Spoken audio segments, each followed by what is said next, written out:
And yet, despite its enormous size, the black hole would not behave like a cosmic vacuum cleaner, pulling everything inward instantly. Gravity still follows the same rules.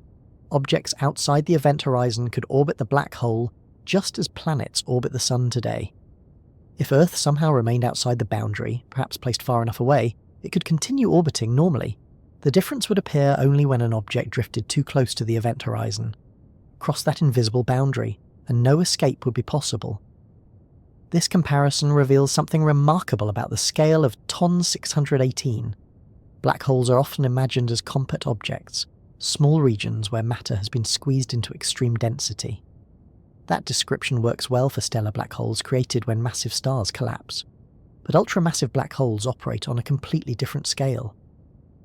For TON 618, the event horizon alone covers a region wider than many planetary systems, and the event horizon is only the beginning. The gravitational influence of a black hole extends far beyond its boundary. Gas clouds orbiting nearby can form enormous accretion disks spanning distances much larger than the event horizon itself. In powerful quasars, these disks glow with incredible brightness as matter spirals inward and heats to millions of degrees. The accretion disk surrounding TON 618 likely extends across regions comparable to the size of the solar system, or even larger. Jets of high-energy particles may also erupt from the poles of the disk, blasting radiation across intergalactic space.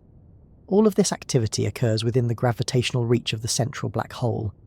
When astronomers observe such systems from Earth, they often cannot resolve individual structures because of the immense distance involved.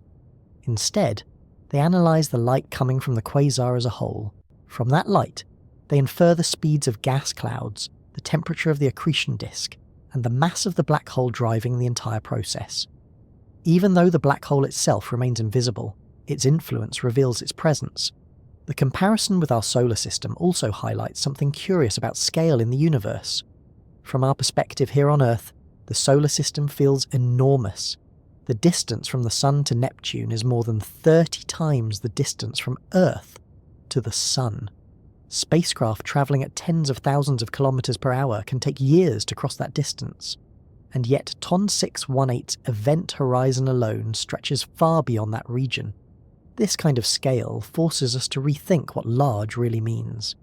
In everyday life, we measure things in meters or kilometres. In astronomy, we quickly move into millions, billions, and trillions of kilometres. Even then, the largest objects in the universe often exceed those measurements by enormous margins. TON 618 sits near the extreme end of that scale. Its event horizon could swallow the entire structure of our solar system with room to spare. And yet, despite this incredible size, it remains a single object. One black hole, one gravitational boundary, one engine powering a quasar bright enough to be seen across billions of light years. Somewhere deep in the centre of our own galaxy sits a black hole that astronomers have been studying for decades. It is hidden behind enormous clouds of gas and dust, far beyond the reach of any spacecraft we could send today. Even the most powerful telescopes cannot see it directly with ordinary light, yet its presence is unmistakable because the stars around it move in a very particular way. That object is known as Sagittarius A star. For many years, astronomers carefully tracked the motion of stars orbiting extremely close to this region. These stars whip around the invisible centre at incredible speeds, completing full orbits in only a few years. By measuring those orbits precisely, scientists were able to calculate how much mass must be concentrated in that tiny space. The answer turned out to be remarkable. Sagittarius A star contains about 4 million times the mass of our Sun. At first hearing, that number sounds enormous. 4 million suns compressed into a region smaller than the orbit of Mercury is already a dramatic example of how strange black holes can be. In fact, this discovery helped confirm that most large galaxies contain supermassive black holes at their centres. Our galaxy is not unusual in this respect. The Milky Way simply happens to be the one we can study most closely. Because Sagittarius A star is relatively nearby in cosmic terms, about 26,000 light-years away, astronomers have been able to observe the motion of individual stars around it. Those stars act almost like test particles tracing the shape of the gravitational field. Their paths reveal the mass hidden at the centre. One particular star, known as S2, travels on an extremely elongated orbit that carries it very close to the black hole every 16 years. During its closest approach, the star moves at thousands of kilometers per second. The gravity required to produce such motion can only come from a supermassive black hole. In 2020, the careful measurements of these stellar orbits earned the Nobel Prize in Physics for the scientists who led the research. But even though Sagittarius A star is impressive, it becomes something of a modest example once we compare it with the giant-powering TON 618. Earlier we mentioned that TON 618 contains roughly 66 billion solar masses. When placed next to 4 million solar masses, the difference becomes staggering. TON 618 outweighs the black hole in our galaxy by more than 16,000 times. Numbers of that size can easily lose their meaning, unless we pause and translate them into something more concrete. One helpful way to think about the comparison is to consider the size of the event horizon. The event horizon of Sagittarius A star has a radius of about 12 million kilometers. That means the entire boundary of the black hole spans roughly 24 million kilometers across. Although that sounds enormous, it is actually smaller than the orbit of Mercury around the Sun. Mercury travels about 58 million kilometers from the Sun, so if Sagittarius A star replaced the Sun in our solar system, the event horizon would sit well inside Mercury's orbit.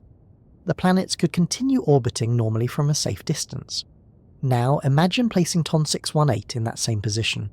Instead of a boundary 24 million kilometers wide, the event horizon would stretch across nearly 390 billion kilometers. That distance reaches far beyond the orbit of Neptune and deep into the outer regions of the solar system. So the difference between the two black holes is not just large, it represents an entirely different scale. If Sagittarius A star were a small coin placed on a table, TON 618 would be more like an enormous stadium surrounding it. This comparison helps explain why astronomers sometimes refer to objects like TON 618 as ultramassive black holes. They go far beyond the already impressive scale of typical supermassive black holes. Yet size is not the only difference between the two. Their environments also behave very differently. Sagittarius A star is currently quiet. Although small amounts of gas occasionally drift toward it, the black hole at the centre of the Milky Way is not actively consuming large quantities of matter. Because of that, it produces relatively little radiation compared with the bright quasars seen in distant galaxies. If we could observe Sagittarius A star from far away, it might appear almost invisible against the background of stars. TON 618, by contrast, is surrounded by one of the most luminous quasars ever observed. Gas falling toward the black hole forms an enormous accretion disk that glows intensely as it heats up.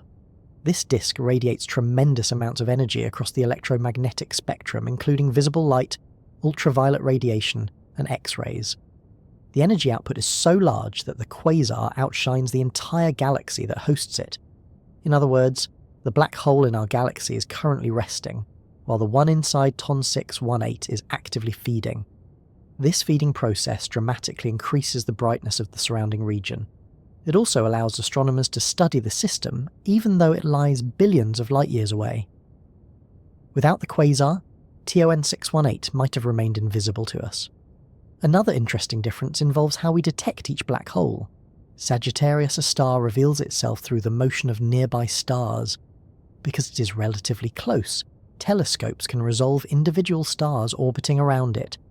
TON 618, however, is far too distant for that kind of detailed observation.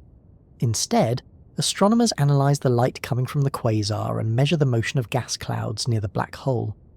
These gas clouds produce broad emission lines in the spectrum, and their speeds allow scientists to estimate the mass of the invisible object at the centre.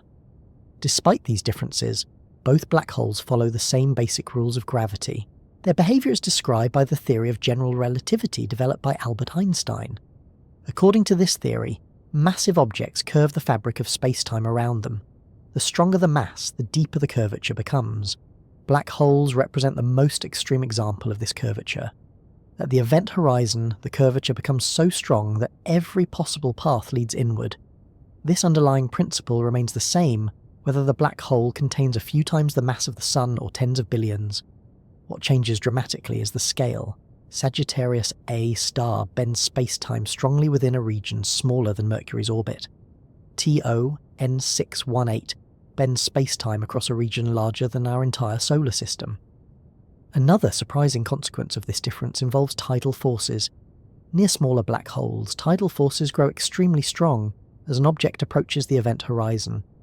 The difference in gravity between the front and back of an object can stretch it dramatically. Near ultramassive black holes like TON 618, however, the event horizon lies so far from the central singularity that tidal forces at that boundary can be relatively mild. In theory, a spacecraft crossing the event horizon of TON 618 might not feel dramatic stretching immediately. This strange effect again shows how scale changes the nature of black holes. The larger the black hole becomes, the gentler the edge of the event horizon can appear locally, even though escape remains impossible once it is crossed. Looking at these two objects side by side, the quiet black hole in our own galaxy and the distant giant powering TON 618 offers a useful perspective on how varied black holes can be. Both obey the same physical laws, both warp space-time around them, both possess an event horizon beyond which nothing returns. Yet their sizes, brightness, and environments can differ enormously. Sagittarius A star represents the kind of black hole found in many galaxies today. Massive, but relatively calm.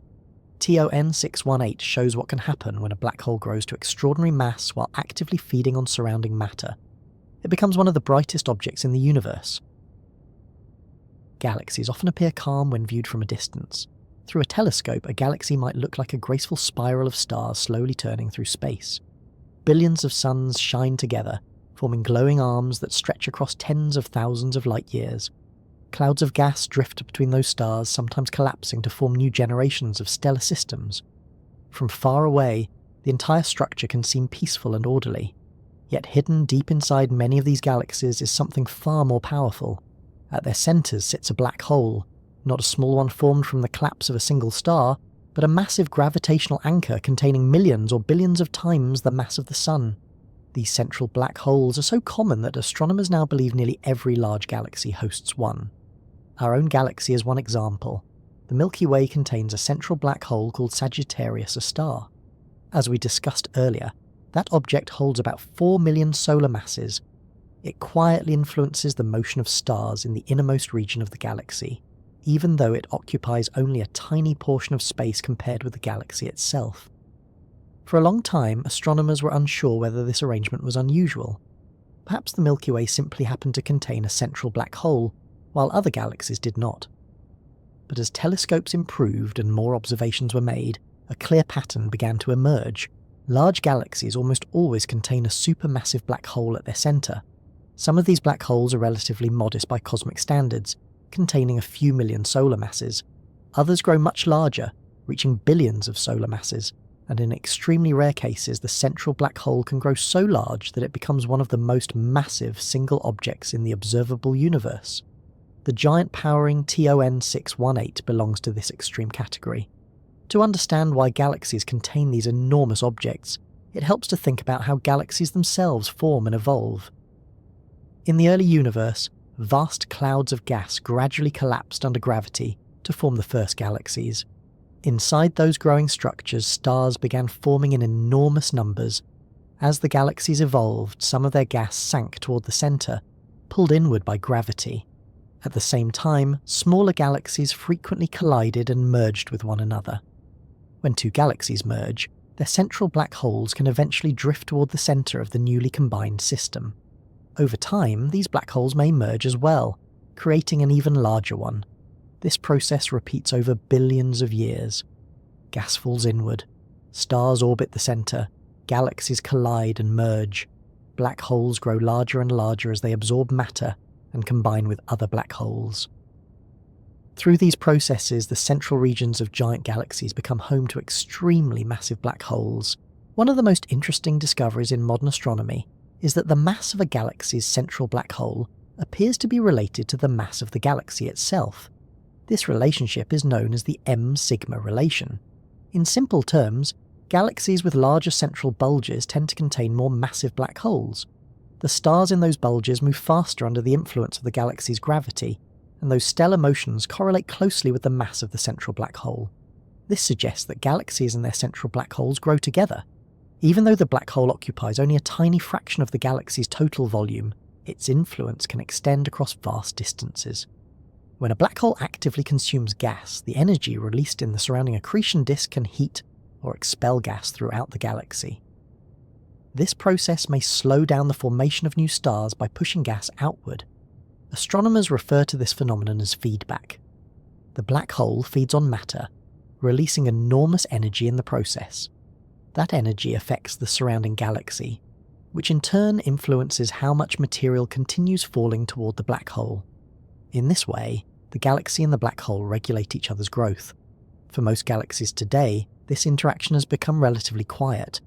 The central black holes remain in place, but they no longer consume large amounts of gas. Their surrounding regions have stabilized, and the galaxies evolve more slowly. But in the early universe, things were very different. Young galaxies contained much larger supplies of gas. Collisions between galaxies occurred more frequently. These conditions allowed central black holes to grow rapidly and power extremely bright quasars. TON 618 appears to be one of the most dramatic examples of such a system. Its central black hole has grown to tens of billions of solar masses, placing it among the largest black holes ever observed. Around it, enormous amounts of gas form a brilliant accretion disk that shines with incredible luminosity. This quasar releases so much energy that it can outshine the entire galaxy surrounding it. That fact alone reveals something remarkable. Normally, the light from billions of stars dominates the appearance of a galaxy. But in systems like TON 618, the central black hole becomes the brightest object by far. The galaxy becomes almost secondary to the quasar at its core. Even though the black hole itself remains invisible, its presence shapes the entire central region of the galaxy. Gas flows inward toward the accretion disk. Radiation pours outward into space. Jets of energetic particles may shoot away from the poles of the black hole, travelling across enormous distances. All of this activity occurs within a region only a tiny fraction of the galaxy's total size. The contrast between scale and influence is one of the most fascinating aspects of supermassive black holes. A galaxy might span 100,000 light-years across. The event horizon of its central black hole might measure only a few billion kilometers in diameter, and yet the energy released near that tiny boundary can influence the entire galaxy. TON 618 pushes this idea to the extreme. Its black hole is so massive that the event horizon alone would swallow our solar system if placed at the centre. The surrounding accretion disk likely spans distances comparable to planetary systems or even larger. And all of this exists within a galaxy located billions of light-years away. Astronomers studying such objects often describe them as monsters at the centres of giant galaxies, not because they're violent in a dramatic sense, but because their scale and power stretch far beyond anything found in ordinary stellar systems. Yet even these cosmic giants follow the same physical rules that govern smaller black holes. Gravity pulls matter inward. Energy is released as gas spirals toward the event horizon, and the surrounding environment reveals clues about the hidden mass at the centre. In the case of TON 618, those clues reveal one of the largest gravitational engines ever discovered. Matter drifting through space usually behaves in a fairly predictable way. Gas clouds move slowly through galaxies, sometimes collapsing under gravity to form new stars. Dust grains float between those clouds, occasionally gathering into larger structures over millions of years.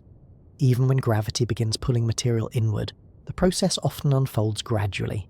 Stars form over long periods of time, and planetary systems assemble from rotating disks that evolve gently across vast stretches of time. The environment near a black hole changes that calm picture dramatically. As matter approaches a black hole, gravity begins to dominate every aspect of its motion. Gas that might have drifted peacefully through interstellar space suddenly accelerates. Paths that once curved gently now spiral inward with increasing speed. The closer the material moves toward the black hole, the stronger the gravitational pull becomes. Yet even here, the process is not as simple as matter falling straight into a dark opening. Space near a black hole is usually crowded with gas, dust, and radiation. Instead of plunging directly inward, most of that material begins to orbit. The result is a rotating structure known as an accretion disk. Inside this disk, matter behaves very differently from the gas clouds drifting through the rest of the galaxy. Each particle of gas is pulled inward by gravity while also moving sideways around the black hole. As these particles interact, they collide and rub against one another, creating friction. That friction converts gravitational energy into heat. The deeper the gas spirals into the disk, the hotter it becomes. Temperatures in the outer parts of an accretion disk might reach thousands of degrees. Closer to the centre, the temperatures climb far higher, sometimes reaching millions of degrees. At those temperatures, the gas begins to glow intensely. Radiation pours outward across the electromagnetic spectrum from visible light to ultraviolet and even X-rays. This radiation is what allows astronomers to detect quasars across enormous cosmic distances. The quasar surrounding TON 618 shines so brightly because enormous amounts of matter are spiralling into the black hole's accretion disk. Every second, vast quantities of gas fall inward, releasing tremendous energy as they move closer to the event horizon. But the journey of that matter is not smooth. Inside the accretion disk, the gas moves at extraordinary speeds. Some of it travels at a significant fraction of the speed of light. At such velocities, even small collisions between particles can release enormous bursts of energy. Turbulence becomes common. Magnetic fields twist through the disk, stirring the gas and creating powerful currents of charged particles. These magnetic forces can fling some of the gas away from the disk entirely, launching it outward in high-speed winds. Not all the matter that approaches the black hole actually falls inside. Some of it is blown outward before reaching the event horizon. These outflows can carry huge amounts of energy into the surrounding galaxy, heating gas clouds and sometimes pushing material far away from the galactic centre. At the same time, another dramatic phenomenon can occur near the poles of the black hole.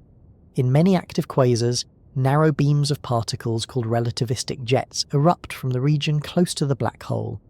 These jets travel outward along the black hole's rotational axis, shooting through space at speeds close to the speed of light. The exact mechanism that launches these jets is still an active area of research, but magnetic fields appear to play a crucial role. The spinning accretion disk and the rotation of the black hole itself twist magnetic field lines into tight coils. These magnetic structures can accelerate particles and channel them into narrow beams that escape far into intergalactic space.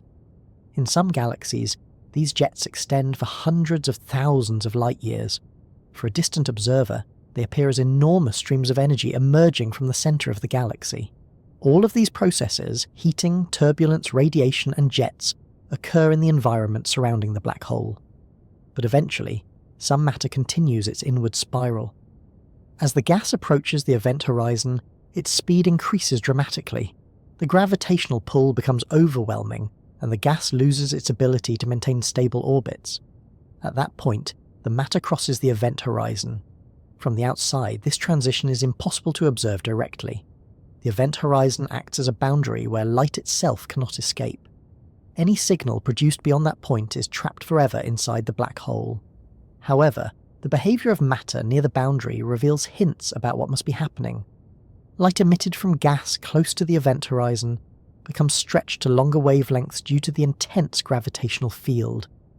This effect, known as gravitational redshift, makes the light appear dimmer and redder as it climbs away from the black hole. To a distant observer, matter falling toward the event horizon appears to slow down gradually. The closer it approaches the boundary, the slower it seems to move. Eventually, the light becomes so stretched that the infalling matter fades from view entirely. From the perspective of someone far away, it appears as if the matter never quite crosses the event horizon.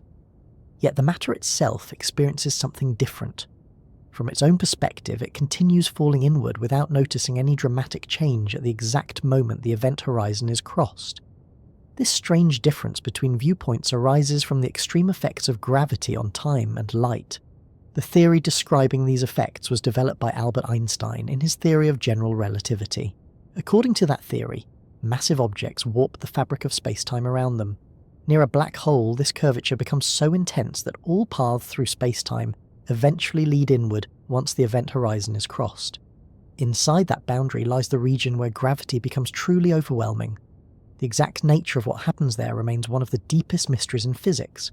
At the very centre of a black hole, general relativity predicts the existence of a singularity, a point where density becomes infinite and the known laws of physics break down.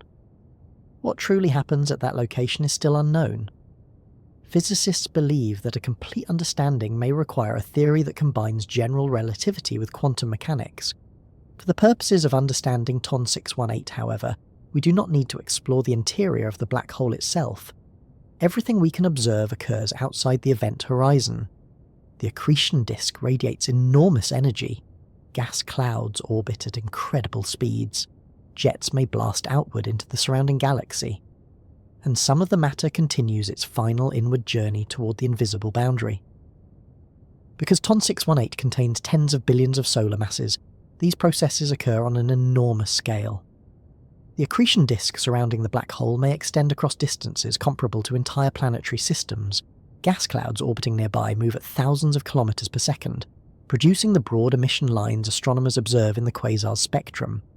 Despite the incredible violence of these environments, the edge of the event horizon itself may appear surprisingly calm. For ultramassive black holes, the tidal forces at that boundary are relatively gentle compared with smaller black holes. The immense size of the event horizon spreads the gravitational gradient over a much larger distance. This means that objects approaching the boundary might not experience dramatic stretching immediately. Instead, the final plunge into the black hole could occur quietly, at least at first. The true drama unfolds deeper inside, hidden forever from the outside universe. All of these behaviours, heating, radiation, jets, and the eventual inward fall of matter, combine to create the brilliant quasar we observe from Earth. That brightness tells astronomers that TON 618 is still actively feeding. Gas continues falling inward, allowing the black hole to grow larger over time. And this raises another fascinating question. How did a black hole manage to grow to such extraordinary size in the first place? Gas drifting through a galaxy does not usually fall straight into a black hole. Even though gravity pulls strongly toward the centre, most matter in space carries some sideways motion. Clouds of gas rotate as galaxies spin, stars orbit around the galactic centre, and dust grains move along curved paths shaped by gravity and past interactions.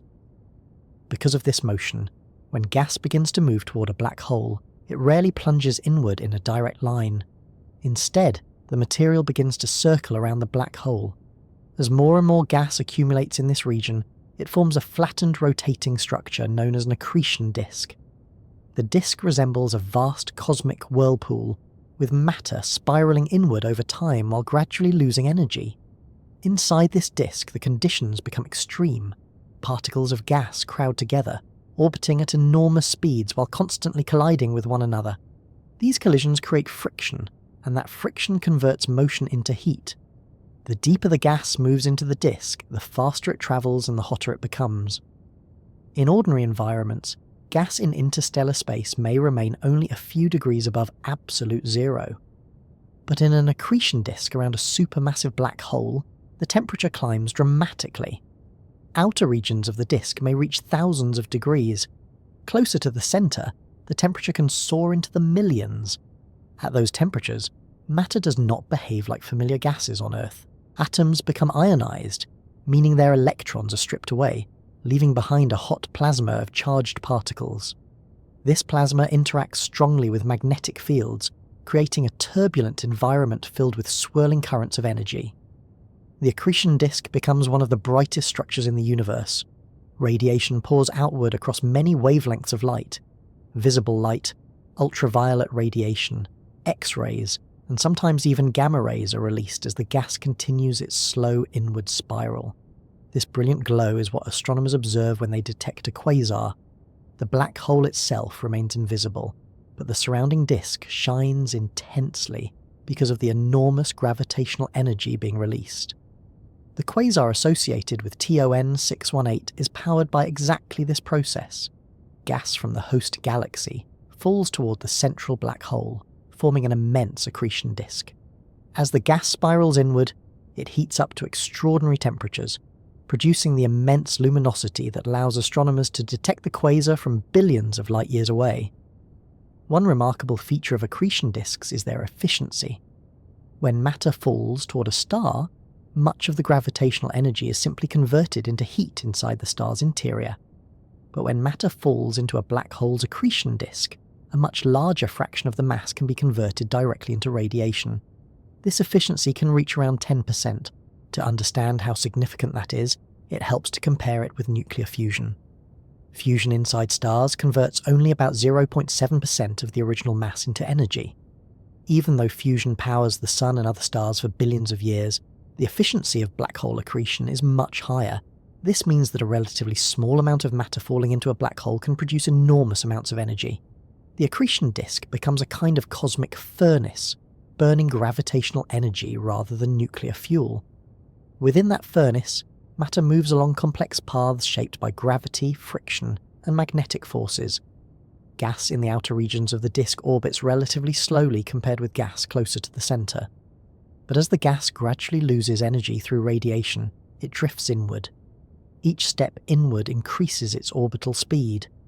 Near the inner regions of the disk, matter can travel at a significant fraction of the speed of light. At such extreme velocities, the physics of the disk becomes incredibly complex.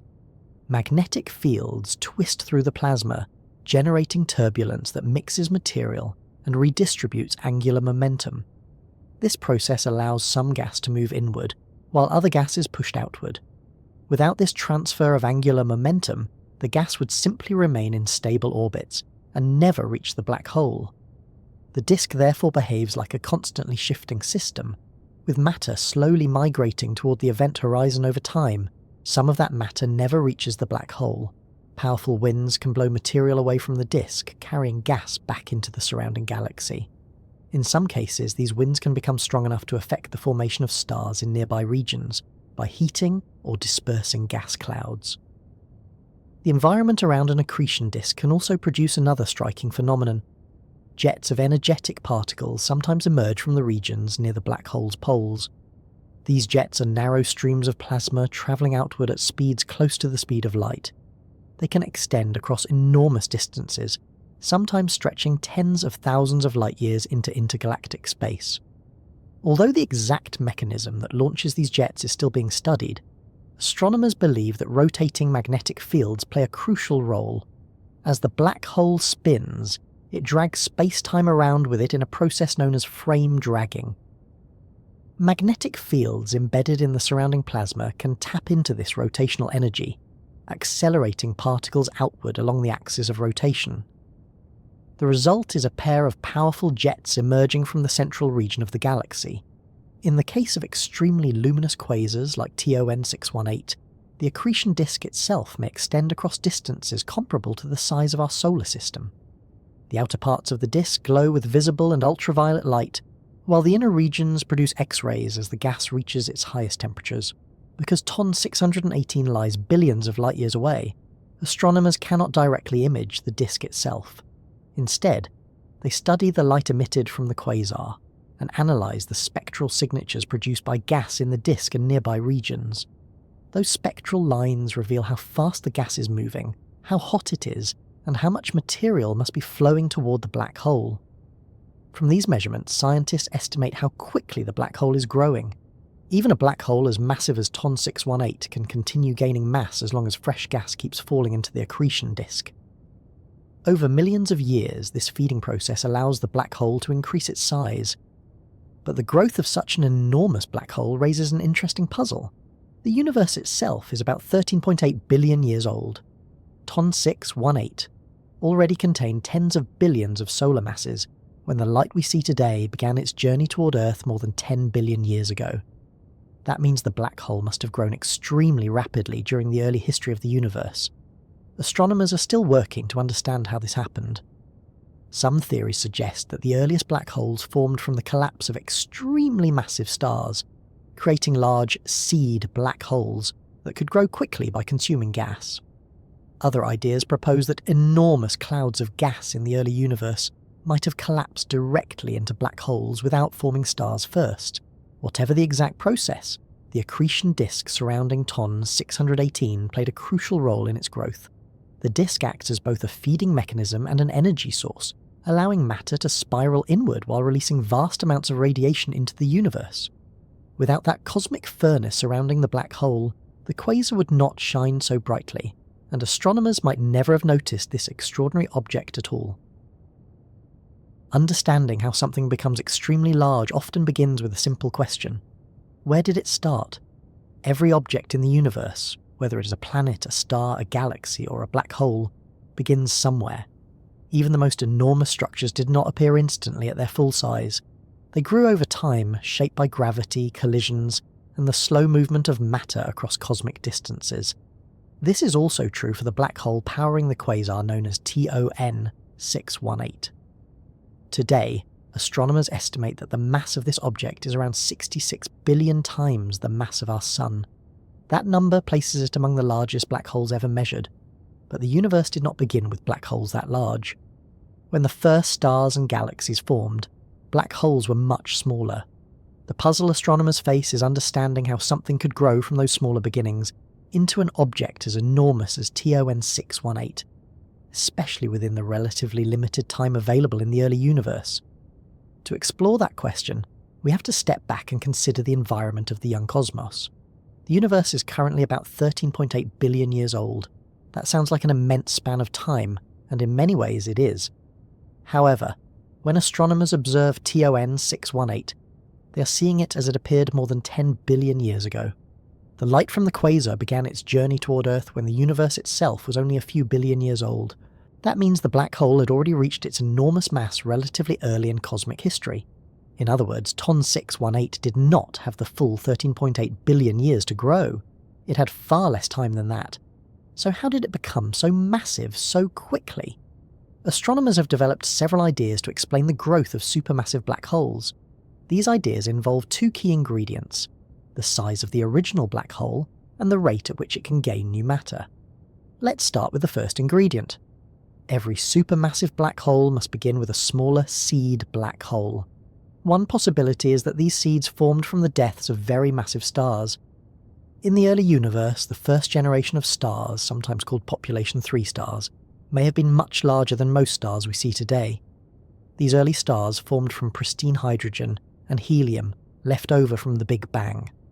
Without heavier elements to cool the gas clouds efficiently, the stars could grow to extraordinary sizes. Some of them may have contained hundreds of times the mass of the Sun. When such massive stars reached the end of their lives, they likely collapsed into black holes with tens or perhaps hundreds of solar masses. These would have served as the initial seeds. However, starting with a seed black hole of a few hundred solar masses still leaves a very long journey towards something as massive as TON 618. To grow into a black hole containing tens of billions of solar masses, the object would need to accumulate enormous amounts of matter. This leads us to the second ingredient: accretion. Black holes grow primarily by consuming gas, dust, and other material from their surroundings. As we discussed earlier, this material forms an accretion disk around the black hole and gradually spirals inward. The process releases enormous energy, which is why active black holes appear as quasars. But accretion cannot continue at an unlimited rate. There is a natural limit known as the Eddington limit. This limit arises because the radiation produced by the accretion disk pushes outward on the surrounding gas. If the black hole tries to consume matter too quickly, the outward pressure from radiation can blow that gas away before it falls inward. In other words, the black hole's own brightness can slow down its feeding process. At the Eddington limit, the outward pressure of radiation balances the inward pull of gravity. This balance determines the maximum rate at which a black hole can grow through steady accretion. Even at that maximum rate, the growth of a black hole takes time. If a black hole grows continuously at the Eddington limit, its mass doubles roughly every 45 million years. That may sound fast, but when starting from a small seed, reaching tens of billions of solar masses would still require many doubling periods. This is why TON 618 presents such an interesting puzzle. The black hole appears to have grown extremely quickly during the early universe. One possible explanation is that the original seed black hole was already much larger than the remnants of ordinary stars. Instead of forming from a stellar collapse, it might have formed through a process known as direct collapse. In this scenario, a massive cloud of gas collapses directly into a black hole without forming stars first. If the cloud is large enough, perhaps containing hundreds of thousands of solar masses, The resulting black hole could start out much larger than the seeds produced by stellar collapse. Beginning with a larger seed would make it easier to reach the enormous mass observed in TON 618. Another possibility involves galaxy mergers. In the early universe, galaxies frequently collided and merged with one another. When two galaxies merge, their central black holes can eventually spiral together and combine into a single, larger black hole. This process adds the masses of both black holes together. Over billions of years, repeated mergers could gradually build up extremely massive black holes at the centres of large galaxies. Gas flows triggered by these mergers could also feed the black hole more efficiently, allowing it to grow rapidly. TON 618 may have experienced several such growth phases. Large amounts of gas could have been funneled toward the centre of its host galaxy, fueling the accretion disk and powering the quasar we observe today. Each episode of intense feeding would increase the mass of the black hole. Over time, these episodes could push the black hole into the ultramassive category. Another factor that may contribute to rapid growth is the density of gas in the early universe. Young galaxies often contained far more gas than many galaxies do today. That gas served as the raw material for star formation, but it could also feed central black holes. If a black hole sits in the middle of a dense supply of gas, it may be able to grow continuously for long periods of time. In such an environment, the black hole's mass could increase dramatically over a few 100 million years. The accretion disk surrounding TON 618 suggests that it is still actively feeding even today, at least in the distant past when the light we observe left the quasar. Gas continues to spiral inward, releasing enormous energy and allowing the black hole to gain additional mass. Over time, however, this feeding process may slow down. As the black hole grows larger and releases more energy, the radiation from the accretion disk can push surrounding gas away. Eventually, the supply of nearby gas may become depleted. When that happens, the quasar fades. The black hole remains in place at the centre of its galaxy, but it enters a quieter phase where it consumes matter only occasionally. This may be the fate awaiting TON 618 in the distant future. The quasar may eventually dim as the surrounding gas supply decreases. The black hole will remain enormous, but much less active. Something similar has already happened in our own galaxy. The black hole at the centre of the Milky Way is currently in a quiet state. Although it still occasionally consumes small amounts of gas, it no longer shines like a powerful quasar. Long ago, however, it may have experienced a much more active phase. Observations of large gamma-ray structures known as the Fermi bubbles suggest that Sagittarius A star may have released powerful jets in the distant past. If that interpretation is correct, then our own galaxy once hosted a much brighter central engine than we see today. TON 618 represents a galaxy caught during one of its most dramatic active phases.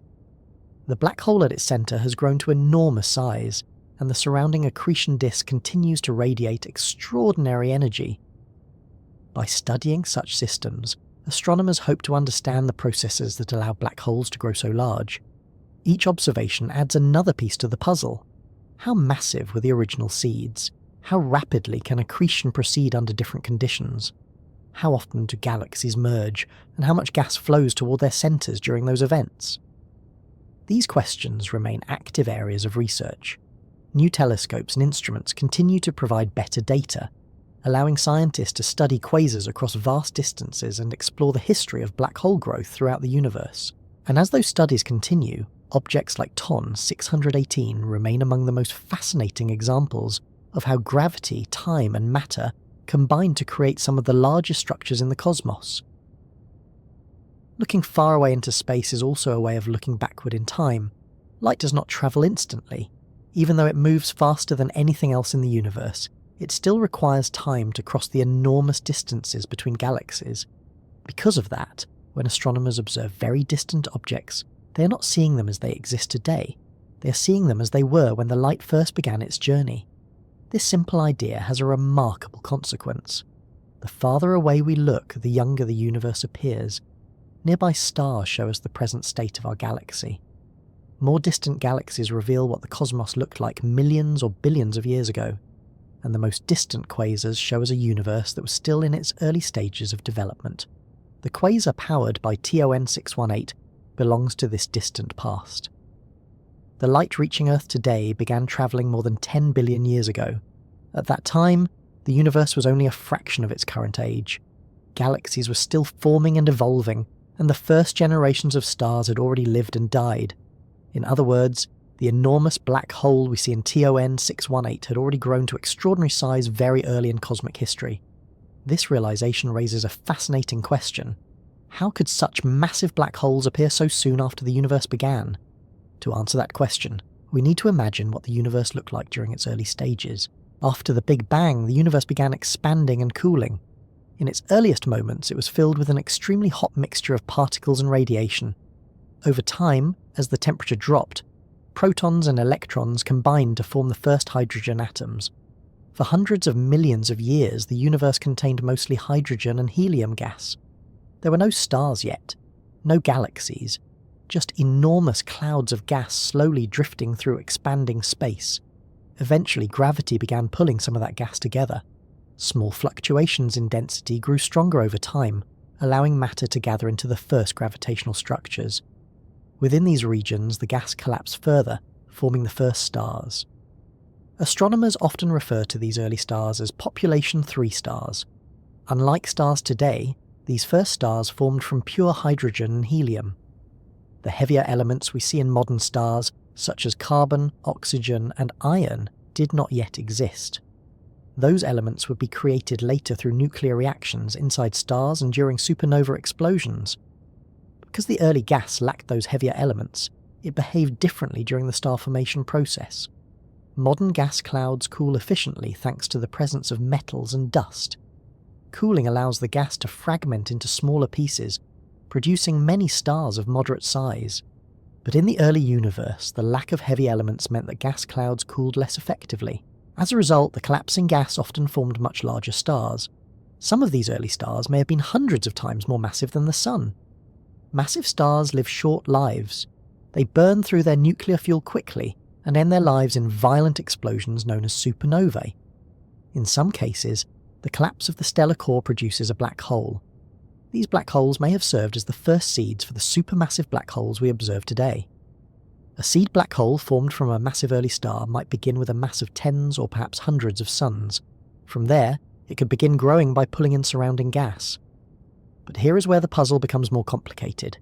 Even if a black hole continuously consumes matter, its growth rate is limited by the Eddington limit, the balance between the inward pull of gravity and the outward push of radiation produced by the accretion disk. This limit slows the feeding process. When astronomers calculate how long it would take a small seed black hole to grow into something as massive as TON 618, the time required can appear uncomfortably long. In some cases, the growth time seems longer than the age of the universe at the time we observe the quasar.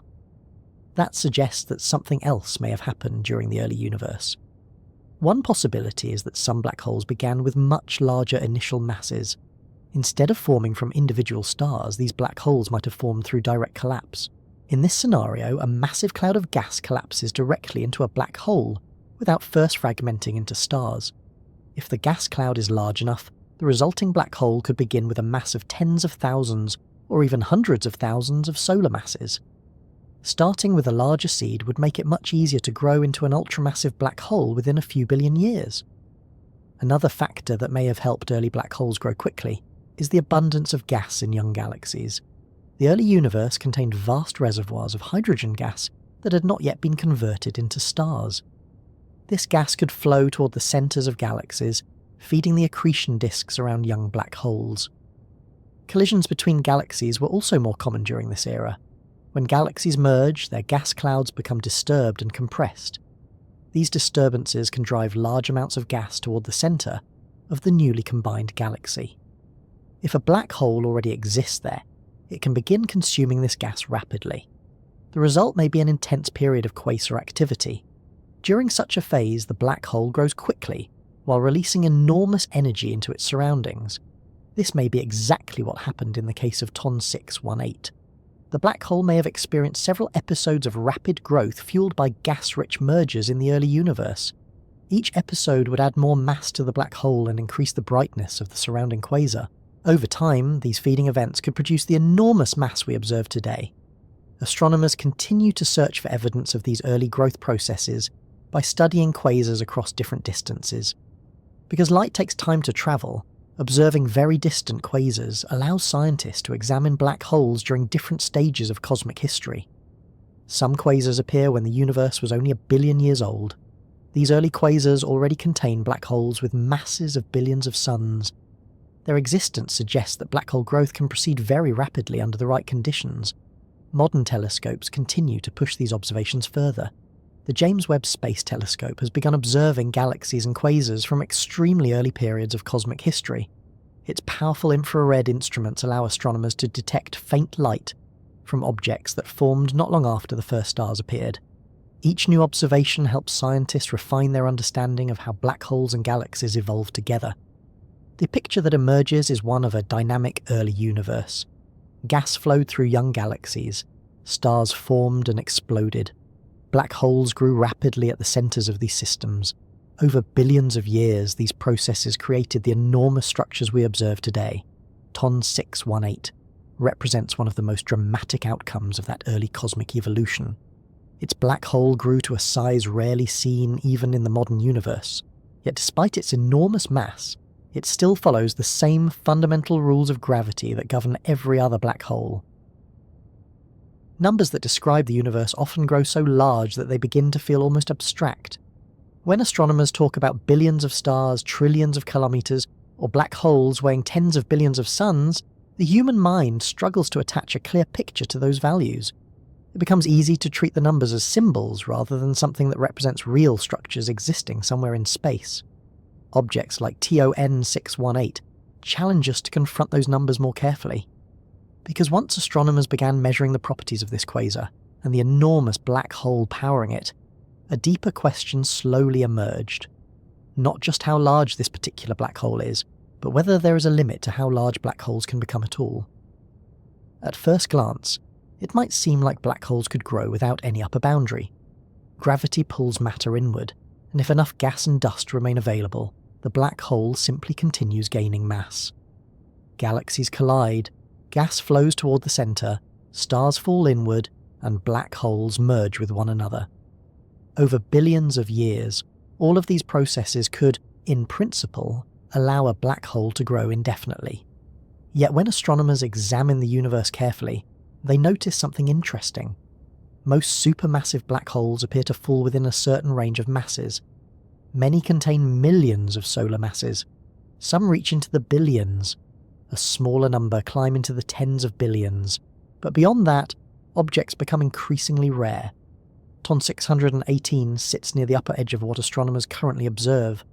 Its mass, estimated at around 66 billion times that of the Sun, places it among the largest known black holes in existence. That scale already stretches the imagination, but it also raises an important scientific question. Is this size close to the maximum that nature allows? To explore that possibility, astronomers consider the processes that allow black holes to grow. As we discussed earlier, the most important mechanism is accretion. Gas from the surrounding galaxy forms a rotating disk and gradually spirals inward, feeding the black hole. Each parcel of gas adds more mass to the central object, but accretion does not continue unchecked. When matter falls toward a black hole, the accretion disk becomes extremely hot. That heat produces enormous radiation, which pushes outward against incoming gas. Eventually, a balance forms between the inward pull of gravity and the outward pressure of radiation. This balance is known as the Eddington limit. When a black hole reaches the Eddington limit, the radiation from the accretion disk becomes strong enough to blow away some of the surrounding gas. The black hole can still grow, but its growth rate becomes regulated by this balance between gravity and radiation. This limit slows down the feeding process. Even if enormous amounts of gas are available, the black hole cannot consume all of it instantly. Instead, it grows gradually as matter continues spiraling inward. Over long periods of time, that gradual growth can still produce extremely massive black holes. But the Eddington limit acts like a natural speed limit, preventing runaway growth from happening too quickly. Another factor that influences the maximum size of black holes involves the galaxies that host them. Most supermassive black holes live at the centres of galaxies, and their growth depends on the supply of gas available in those environments. If the galaxy contains large amounts of gas, the black hole can continue feeding. But if the galaxy's gas becomes depleted, Either because it forms new stars or because it is blown away by radiation and jets, the black hole's growth slows dramatically. Over time, the galaxy and its central black hole reach a kind of equilibrium. The black hole influences the galaxy through radiation and energetic outflows, while the galaxy controls the supply of matter available for accretion. This relationship explains why astronomers observe a strong correlation between the mass of a galaxy's central black hole and the mass of the galaxy's central bulge.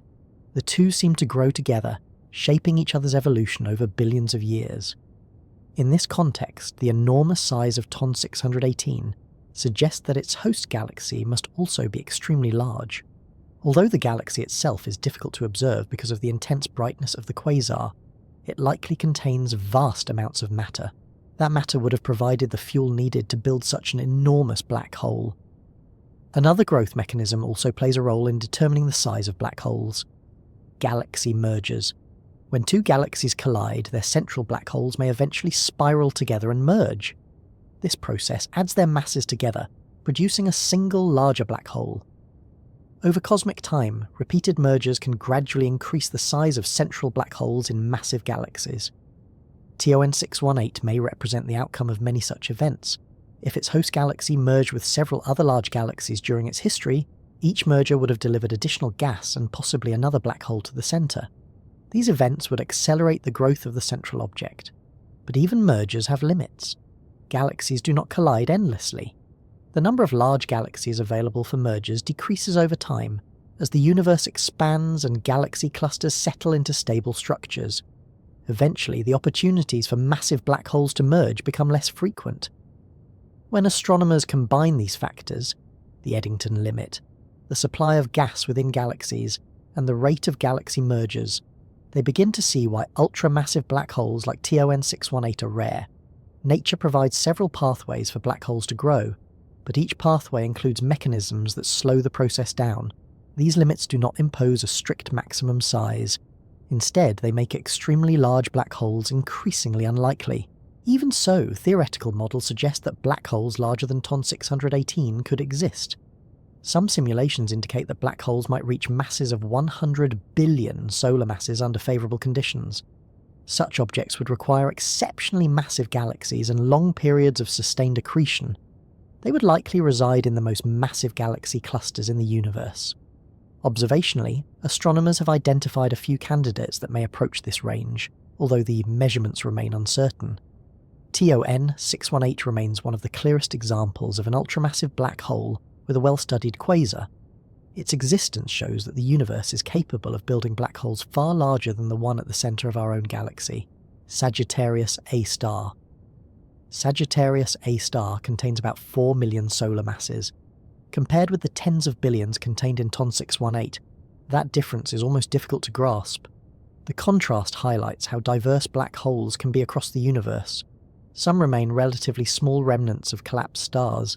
Others grow into supermassive anchors at the centres of galaxies, and a rare few reach the ultramassive scale where their event horizons alone span regions larger than planetary systems. Studying objects like TON 618 allows astronomers to explore the extreme end of this range. By measuring their masses, analysing their spectra, and modelling the environments around them, scientists can test theories about how black holes grow and how galaxies evolve. These studies also help reveal the broader structure of the universe. The distribution of quasars across cosmic time tells us when black holes were most actively feeding. The masses of those black holes provide clues about the conditions in early galaxies. In a way, TON 618 acts as a kind of cosmic laboratory. It allows astronomers to study gravity operating at one of its most powerful scales. And as researchers continue discovering new quasars and measuring the masses of their central black holes, they move closer to answering a question that has fascinated scientists for decades. Is there truly a maximum size that a black hole can reach? Or could the universe still be hiding even larger giants somewhere in the depths of space?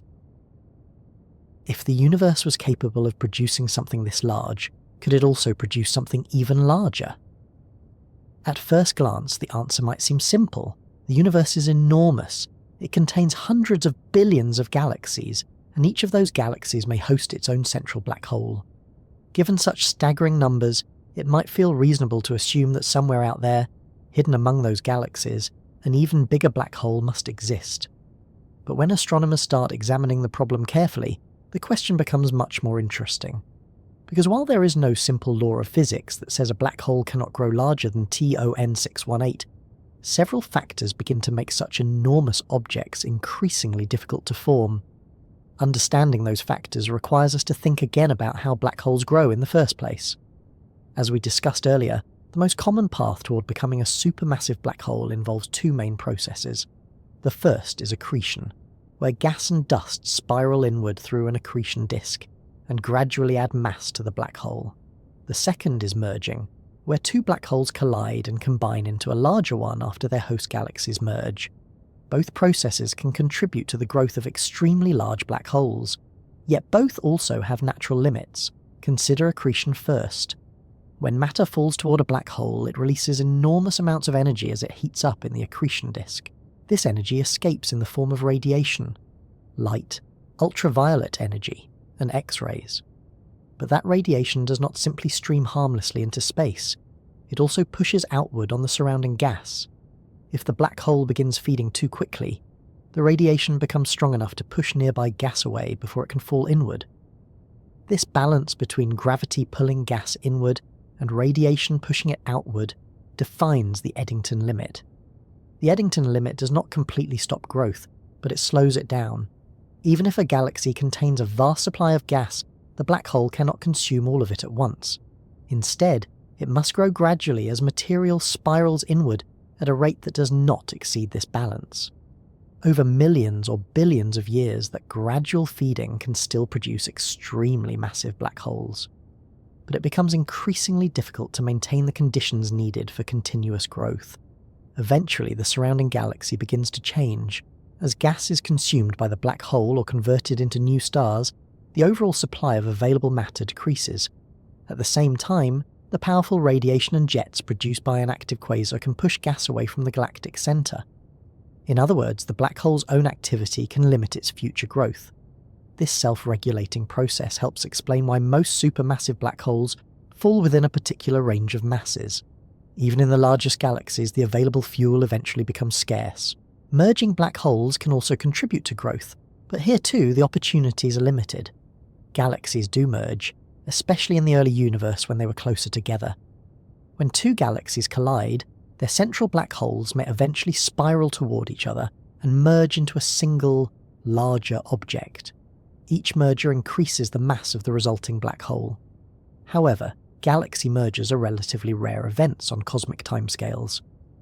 After the universe expanded and galaxies settled into clusters and groups, the frequency of such collisions decreased. This means that although mergers can build larger black holes, they cannot continue indefinitely. The number of available partners gradually runs out. Even so, the universe has had billions of years to build enormous structures. When astronomers search the centres of giant galaxies, they occasionally find black holes that approach the scale of TON 618. Some estimates suggest that the most massive black holes may contain close to 100 billion solar masses. These objects are sometimes called ultramassive black holes. They appear to reside in the largest galaxies at the centres of galaxy clusters, regions where many galaxies have merged over long periods of time. In such environments, the conditions for growth may remain favourable for longer than in ordinary galaxies. Large reservoirs of gas can feed the central black hole, while repeated mergers contribute additional mass. Still, even in these extreme environments, black holes larger than about 100 billion solar masses appear to be rare. Part of the reason may involve the relationship between black holes and their host galaxies. Astronomers have discovered that the mass of a galaxy's central black hole tends to scale with the mass of the galaxy's central bulge. This relationship suggests that black holes and galaxies grow together.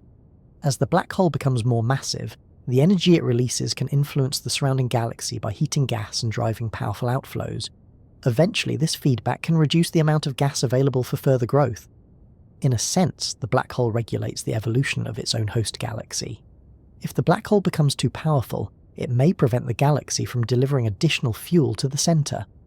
TON 618 may represent one of the most extreme examples of this balance.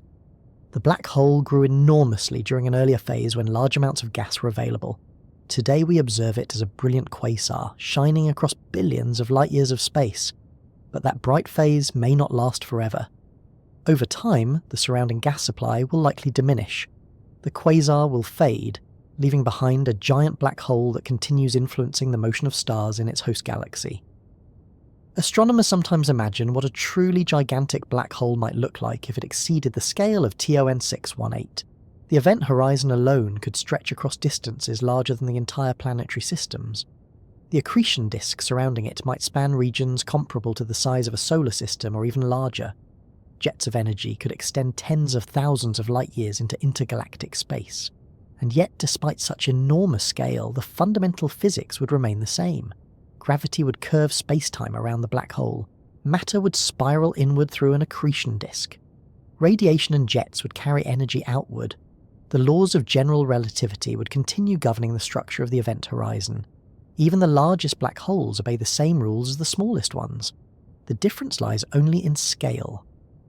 The existence of objects like TON 618 reminds astronomers that the universe is capable of building structures far larger than early scientists once imagined. For centuries, the Sun was considered a typical example of cosmic size. Later, astronomers discovered stars far larger than the Sun. Then they found galaxies containing hundreds of billions of stars. Now they observe black holes containing tens of billions of solar masses. Each discovery pushes our understanding of cosmic scale a little farther. And yet, even after discovering giants like TON 618, the universe may still hold surprises. The observable universe contains an enormous number of galaxies. Many of them lie far beyond the reach of current telescopes. In those distant regions, there may exist black holes that have grown under conditions we have not yet fully explored. Future observations may reveal objects even more massive than the ones we know today. New telescopes, improved instruments, and deeper surveys of the sky will continue expanding our view of the cosmos. Each discovery will help astronomers refine their understanding of how black holes grow and how galaxies evolve. And while TON 618 remains one of the largest black holes currently known, it may not represent the absolute limit. Somewhere out there, hidden among distant galaxies, the universe may still be building something even larger. Picture a spacecraft drifting through the quiet darkness between galaxies. The engines are silent now, the long acceleration phase finished years ago, and the craft is simply coasting through space. Outside the windows, the stars appear steady and distant, scattered across a deep black sky that stretches in every direction. Somewhere far ahead lies the distant galaxy that hosts the quasar powered by TON 618. At the beginning of the journey, there was nothing unusual to see. Even the most powerful telescopes show TON 618 as little more than a bright point of light. From billions of light years away, the entire galaxy collapses into a tiny speck against the darkness. The black hole itself cannot be seen at all. Only the radiation from the quasar reveals that something extraordinary exists there. As the spacecraft slowly approaches, that faint point begins to grow brighter. Over time, what once looked like a single star-like dot resolves into a distant galaxy. Billions of stars fill the sky ahead, forming a luminous structure slowly rotating through space. Spiral arms or elliptical clouds of starlight stretch across tens of thousands of light years. The galaxy itself would appear enormous long before the black hole becomes visible. From this distance, the central region of the galaxy would shine unusually brightly. That brightness comes from the quasar, where vast amounts of gas are spiraling inward toward the central black hole.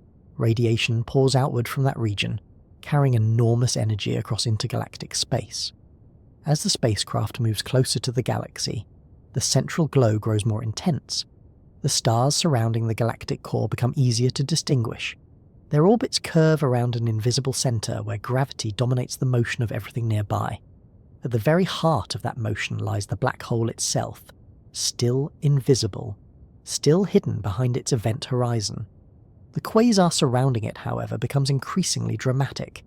Gas clouds swirl through the central region, forming an enormous accretion disk that shines with extraordinary brightness. The disk is not flat like a solid plate, but more like a glowing whirlpool of plasma circling around the black hole. Temperatures in the inner regions reach millions of degrees. Radiation emerges across many wavelengths: visible light, ultraviolet energy, and powerful X-rays. Approaching this region would require extraordinary shielding. The radiation environment near a quasar can be extremely intense. Any spacecraft venturing too close would need protection against the energetic particles streaming outward from the accretion disk and surrounding gas, but even from a safe distance, the view would be remarkable. The disk would appear as a brilliant ring of light encircling a dark central region. That darkness marks the location of the event horizon, the boundary where gravity becomes so strong that light cannot escape. For a black hole as massive as TON 618, the event horizon spans an astonishing distance. Earlier we discussed how its diameter stretches hundreds of billions of kilometers across. To put that into perspective, imagine placing the black hole at the center of our solar system. The event horizon would extend far beyond the orbit of Neptune. A spacecraft approaching the black hole would therefore encounter its gravitational influence long before reaching the event horizon itself. Even thousands of millions of kilometers away, the gravity of the black hole would already shape the motion of nearby gas and stars. Yet gravity behaves differently near such an enormous object. For smaller black holes, the tidal forces near the event horizon become extremely strong. The difference in gravity between the front and back of an object can stretch it dramatically as it approaches the boundary. This effect is often described as spaghettification, but TON 618 is so massive that its event horizon lies very far from the central singularity. Because of this enormous scale, the tidal forces at the event horizon would actually be relatively gentle compared with those around smaller black holes. A spacecraft crossing the event horizon of such a giant might not experience dramatic stretching immediately. Instead, the transition could feel surprisingly calm at first. Of course, from the perspective of a distant observer watching the spacecraft approach the event horizon, something very strange would appear to happen. As the spacecraft gets closer to the boundary, the light it emits becomes increasingly affected by gravity. According to the theory of general relativity developed by Albert Einstein, strong gravitational fields slow the passage of time relative to distant observers. This means that clocks near the black hole tick more slowly than clocks far away. To someone watching from a safe distance, the spacecraft would appear to slow down as it approaches the event horizon. Its signals would become stretched to longer wavelengths. The light would gradually redden and fade. Eventually, the spacecraft would appear almost frozen at the edge of the black hole, its image growing dimmer and dimmer until it disappeared entirely. Yet for the travellers aboard the spacecraft, the experience would feel very different. Inside the ship, time would continue passing normally. The crew would see the glowing accretion disk surrounding them, its light bending around the black hole due to gravitational lensing. Stars behind the black hole would appear warped into arcs and rings as their light curves around the intense gravitational field. This bending of light creates one of the most dramatic visual effects near a black hole. The black hole itself would appear as a dark sphere against the bright background of the disk and distant stars. The surrounding light would curve around it, forming a distorted halo.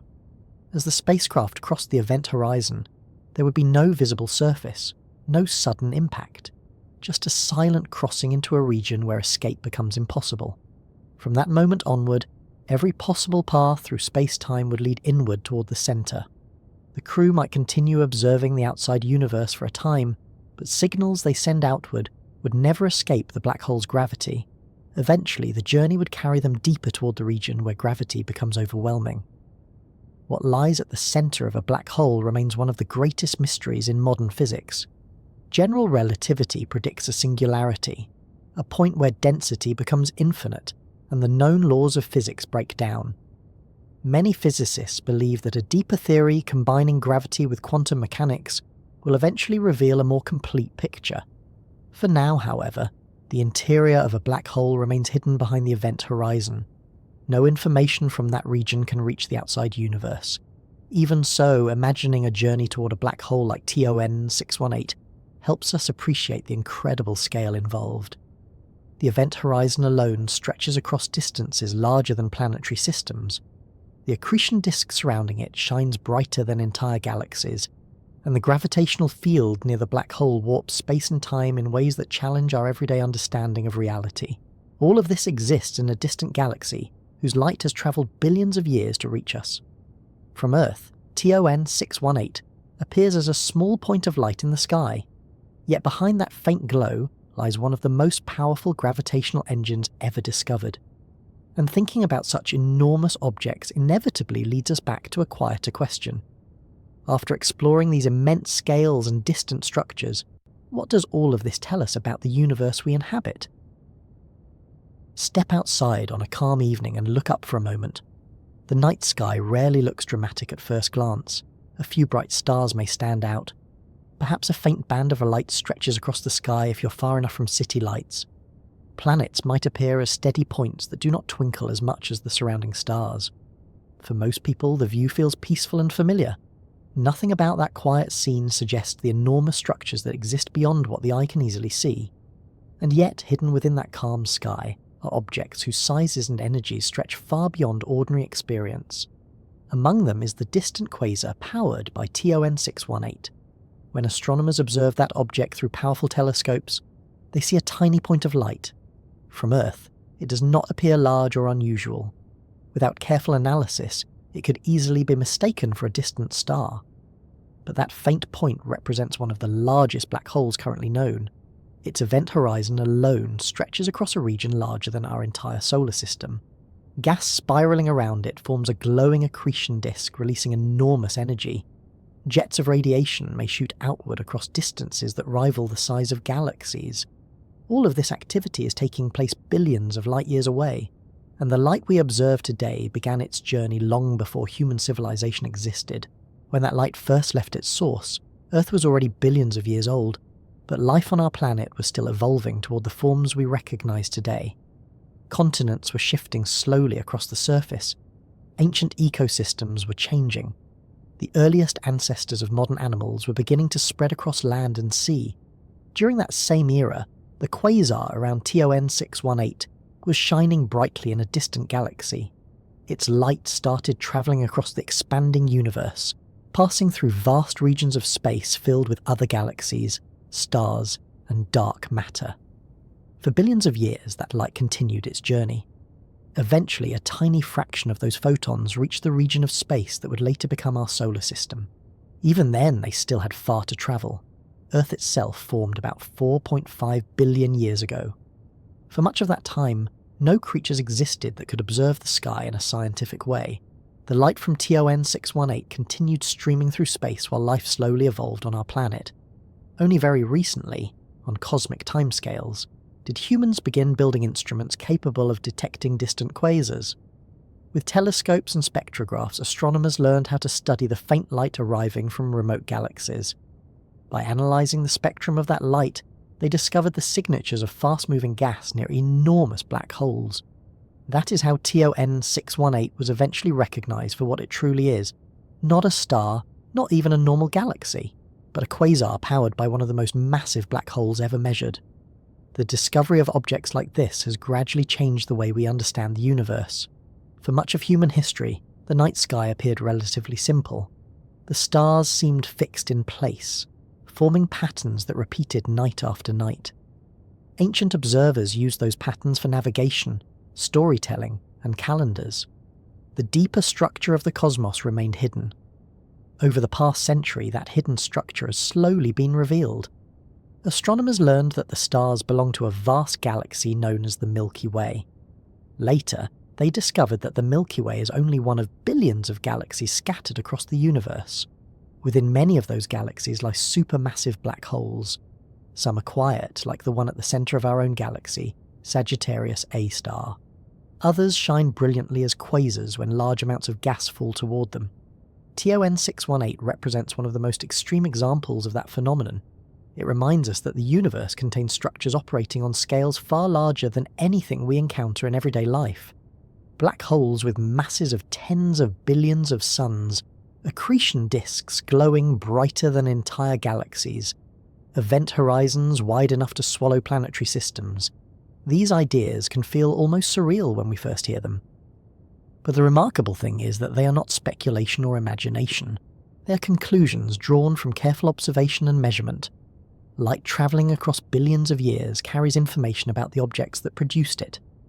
By studying that light, astronomers can reconstruct the properties of distant quasars, estimate the masses of their central black holes, and trace the history of cosmic evolution.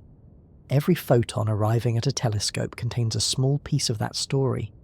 TON 618 is only one example among many discoveries that have reshaped our understanding of the cosmos, yet it holds a special place because of its extraordinary scale. It sits near the upper end of the black hole mass range currently known. Studying it helps astronomers explore the limits of how large black holes can become and how quickly they can grow. These investigations continue today. New telescopes are constantly expanding our ability to observe the distant universe. Instruments capable of detecting faint infrared light can peer deeper into cosmic history, revealing galaxies and quasars from earlier periods of time. Each new observation may uncover objects even more massive than the ones we know. Somewhere out there, beyond the reach of our current instruments, there may be black holes larger than TON 618. Or perhaps TON 618 already sits close to the natural limits imposed by the laws of physics and the evolution of galaxies. Astronomers are still working to answer that question, but even without knowing the final answer, the existence of TON 618 already tells us something important. The universe is capable of building structures on a scale far greater than our everyday intuition would suggest, and yet those enormous structures remain connected to the same physical laws that shape everything else. Gravity pulls matter together. Energy is released when matter falls into deeper gravitational wells. Time and space respond to mass and motion according to the rules described by general relativity. From the collapse of a star to the growth of a quasar billions of light years away, the same fundamental principles apply. As you look up at the night sky again, it is worth remembering how much complexity hides behind those small points of light.